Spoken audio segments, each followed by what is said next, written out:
Hey everyone, welcome back to my channel. Today we are talking all about spring's biggest fashion trends that you are actually going to want to wear. I feel like when I first think of fashion trends, I think very high-end fashion, couture, and I'm not wearing that to Target, So today I am focusing on wearable spring trends that you're actually going to be able to easily incorporate in your wardrobe. In the past, I wouldn't say I'm naturally very drawn to following trends. I have a very classic and I try to focus on more timeless style here on my channel, and I have a good sense of my own personal style and I really don't steer away from that too much. So I'm not the biggest fan of following every single trend every single year, and not to mention that can get very expensive.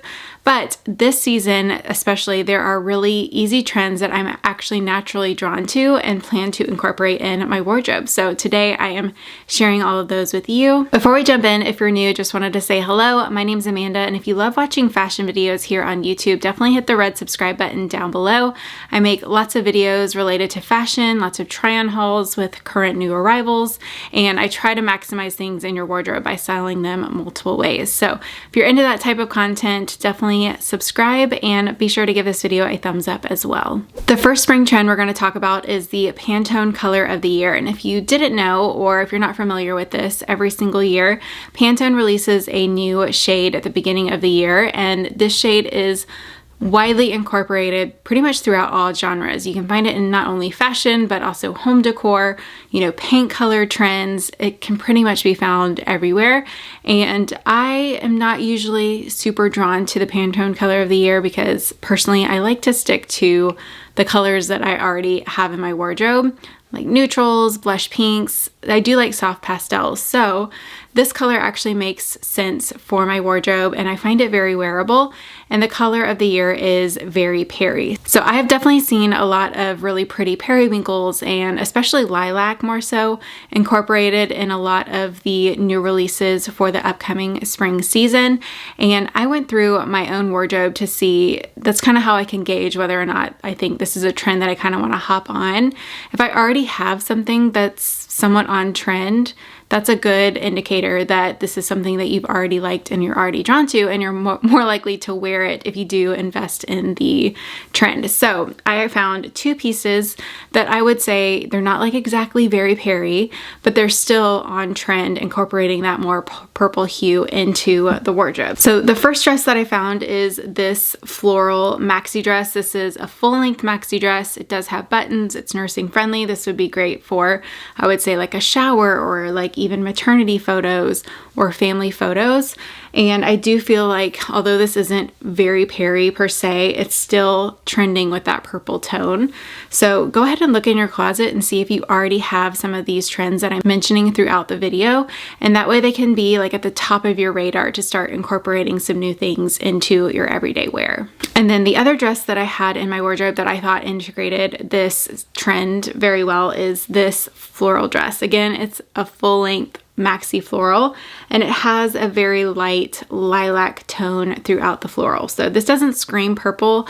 I'm honestly not the biggest fan of purple, which is why I only had two things in my wardrobe, but I still think this incorporates the trend. So just seeing these in my wardrobe already, they're kind of more top of mind. So when I go to reach for new pieces, I'll probably more likely add these in just to be a little more on trend. I have been saving a lot of the spring trends that I'm going to be talking about to share, so I will link them down below, any cute pieces that I find if you want to incorporate these trends.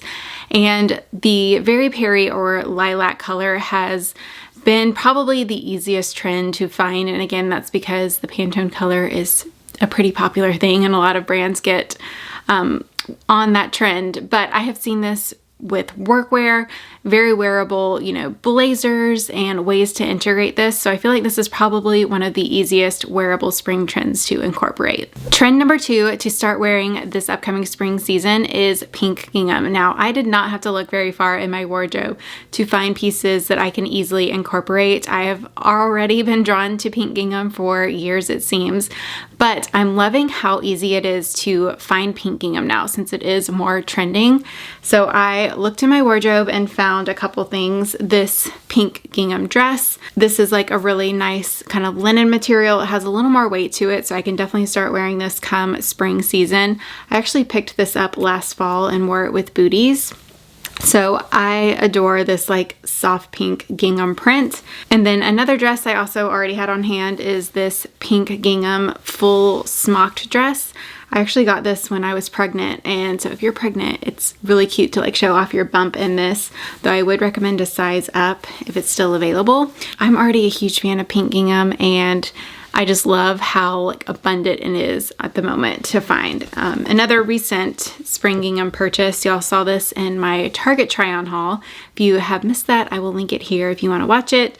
But this adorable pink gingham swimsuit that I can't wait to wear. I haven't taken the tags off of it yet because I haven't worn it, but we're going to the beach in April, so I will definitely be packing that along. When it comes to gingham print, my favorite colors to incorporate it are pink and like light powdery blue. I typically stay away from red gingham just because I don't know why. I just have that association of like picnic table. So I don't wear red anyway in general, but when it comes to the gingham prints, I definitely favor the pastels. So I'm loving the pink gingham trend this season. Trend number 3 has been around for a little while now. It's funny because when I talked about the worst fashion trends, I had so many comments from people like, these trends are so 2020. And I'm like, just because it was December 31st and now it's January 1st doesn't mean the trends just like go away.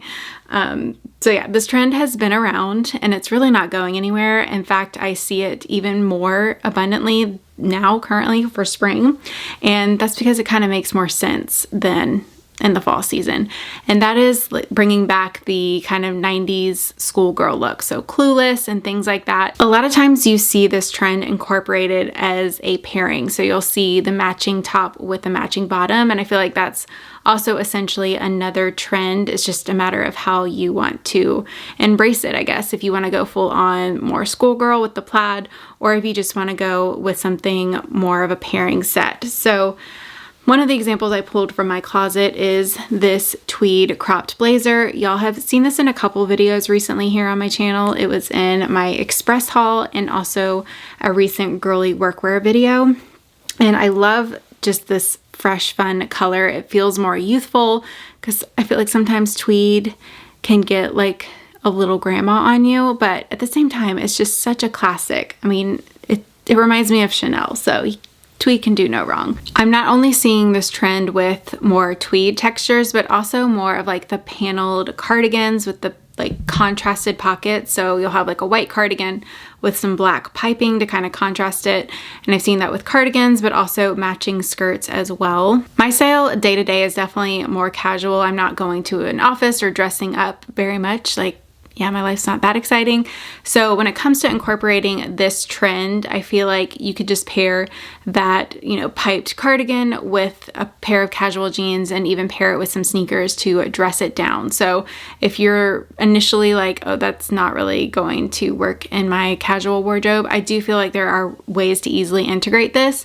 Trend number 4 is right up my alley, and we'll be seeing lots of kind of bridal-inspired trends incorporated throughout the year. So lots of lace, although I'm very feminine, but I'm actually not super drawn to lace. Like when I looked in my wardrobe, I really didn't have a ton of lace details in my wardrobe, but when it comes to bridal, it's not just all about lace. So you'll be seeing lots of like pretty frilly dresses, white dresses, which I love.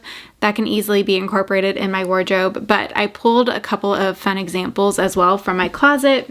I feel like this top definitely screams bridal, and you can totally wear it even if you're not a bride-to-be, although I do think it'd be really cute if you are a bride-to-be.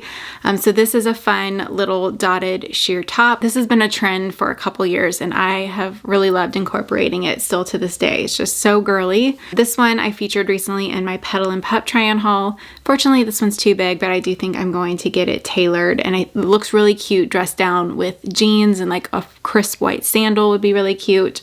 So I feel like this definitely incorporates that bridal trend. Another example is this type of white dress. This one's from the Love Shack Fancy for Target line a couple years ago. So this exact one's not available, but you can definitely find this look.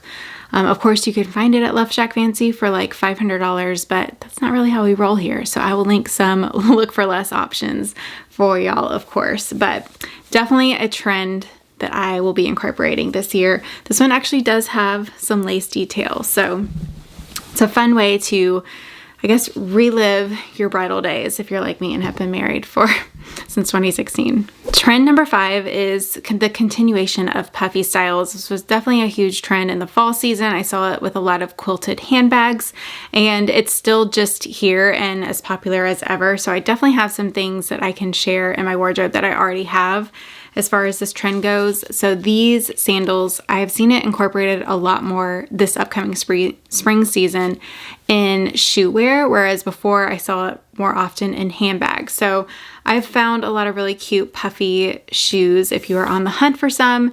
And the best part about this trend is they are all so comfortable. I've tried a couple different pairs, and because they're puffy, they have that extra padded material. So loving this trend for footwear.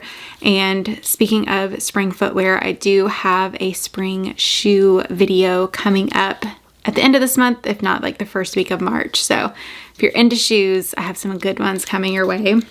So this is a really affordable pair. I do feel like the braided sandal also incorporates this trend because it is a soft, puffier texture. It's not dramatic by any means, but I do still feel like a shoe like this is still very on trend and very wearable. Another way to add it into your wardrobe is of course a handbag, which I saw this a lot like in designers as far as, you know, the Chanel 19 with the puffy quilted look, and YSL has a style, but you can of course find this much more affordably as well. So this is a little handbag under $100 from Amazon.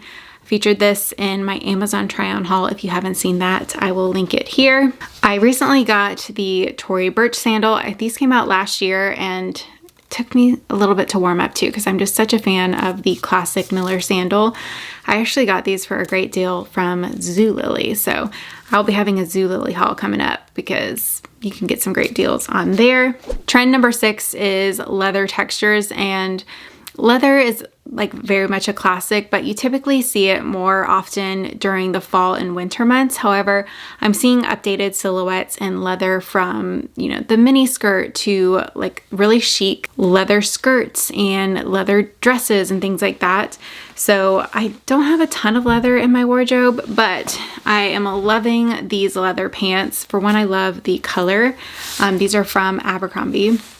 I styled them like 5 different ways in my Abercrombie haul, but this color is an easy way to incorporate it into the spring season, especially when it's still too cold to wear dresses and things like that.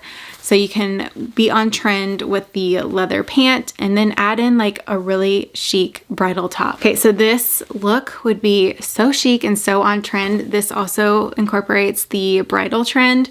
I know I said, I think I said I don't have any lace in my wardrobe, and this is one of my favorite shirts. That's funny. This has been a top that I've had for a couple years, and it's one of my favorites to reach for when I have the right occasion for it. But I think this would be such a cute look and so on trend for spring. Trend number 8 is, I think silver is going to be making a big comeback this year and probably more so next year. Gold has been in for quite some time, and I am a big fan of gold. I feel like it helps warm up my skin tone. But I feel like silver is going to be making like a surprise return. It always like shifts back and forth, and a lot of people do stick to what they feel like suits their skin tone the best, but it also is highly like driven by trends as well. In middle school, I feel like I hated gold. It just felt too old for me or something, and I only wore silver, and then it totally flip-flopped, and now I pretty much only wear gold. I feel like it's gonna flip-flop again this year. I actually saw these in silver and I almost got them. But I got the gold. So I do feel like I will be trying out some more silver in my wardrobe this upcoming year just to mix it up and have some fun with it. Trend number 8 is having fun with color. I feel like neutrals will always be in because they are a classic, but I feel like people are slowly getting sick of the lack of color out there, and we've had some rough years. But I feel like people are kind of sick of being indoors and they're just ready to get out and be more colorful. It does, I feel like, brighten your mood when you're wearing a fun color. And I have seen the trend not just with like a fun pop of color, but adding a bunch of colors in. This isn't really going to be my thing, if I'm being honest. Again, I feel like it's important when you are shopping for trends to also know your personal style, and not every single trend is for every single person out there. But I did want to mention it because it is a big trend that we'll be seeing with lots of bright colors all thrown together, rainbow style. So yeah, not my style, but definitely a big trend for the spring season. The next trend is more asymmetrical necklines and lots of straps. So I started to see this emerge last year. I recall it a lot at Abercrombie if you're wanting to try it at a more affordable price point, but very fun asymmetrical necklines and more of a strappy silhouette. You can see this even in swimwear instead of like the basic, straps. I'm seeing lots of like haltering. I have found a lot of really cute asymmetrical sweaters, but that's definitely a big trend. And then another trend that kind of goes with this as far as sweaters is the cropped fitted button-ups cardigans. I've seen some really cute outfits on Instagram incorporating this trend with more of like a fitted cardigan, and they're buttoned, but there's like nothing underneath. So I definitely don't have the boobs for that, but if you do, I think it's cute. It's just not going to be for me, but I do think it's very wearable for the upcoming season. I mentioned gingham, but there's also quite a few different prints and patterns that we'll be seeing throughout the year. So tie-dye was in 2020, and now it is all about like the swirl print. So I feel like that's kind of evolved from the tie-dye. This trend, I'm not sure how or if I will incorporate this, but I do think it's really pretty, and that's the kind of quilted printed jackets. And this definitely stems from the rise of the grand millennial style. So I've seen really fun like quilted jacket prints. I saw this last season at J. Crew and I was tempted. Like, it looked really cute, but it was expensive, and I was like, how much am I going to wear this? So this is one that I might try out at a more affordable price point just to see if it's something that I'd be interested in. It's a fun way to add in a print or even a fun color into your wardrobe. I love having fun with coats. A lot of people typically go with a neutral, and I do think every wardrobe needs like a classic neutral coat, but I also think that it equally needs like a fun pop of color as well. So this is a trend I'm sort of interested in trying, but I haven't necessarily jumped fully in yet. Those are the 2022 spring trends that will be huge this upcoming season that I also think are very wearable. Also, I'm glad I said 2022 because I can't tell you how many times I've said 2020. So maybe I'm finally, adjusting to the year. But I'd love to hear your thoughts on all of these, and let me know what trends you plan to incorporate in your wardrobe down in the comments below. If you haven't given this video a thumbs up yet, I would love if you did so now, and I will see you on Sunday with a What's New to My Wardrobe video. Bye!